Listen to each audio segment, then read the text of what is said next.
რეალობაში რა ხდება? კლინიკაში მისული პაციენტი იკარგება უკანა კარიდან. ამიტომ ჩვენ ბლიცს სხვათაშორის დავარქვი მწარე სიმართლე. საინტერესოა.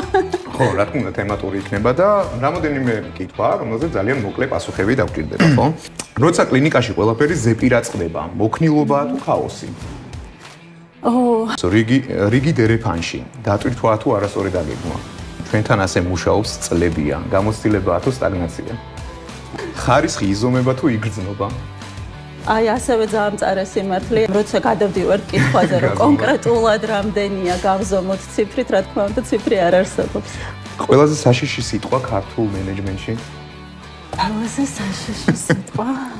ეიკულის რეალურად საოპერაციო სიმძლავრეები და თიგროულს, ასე ვთქვათ, სამედიცინო მენეჯმენტის გამოცდილება დაგვეხმარება რეალურად, რომ ანუ საქართველოში შევცვალოთ ეს მიმართულება და შევცვალოთ ხარისხი, რომელიც დარწმუნებული ვარ, რომ წაწევს ზოგადად სერვისის მიმართულებას კლინიკებში და ასევე მოიცდავს ძალიან ბევრ სამედიცინო ტურიზმს საქართველოში.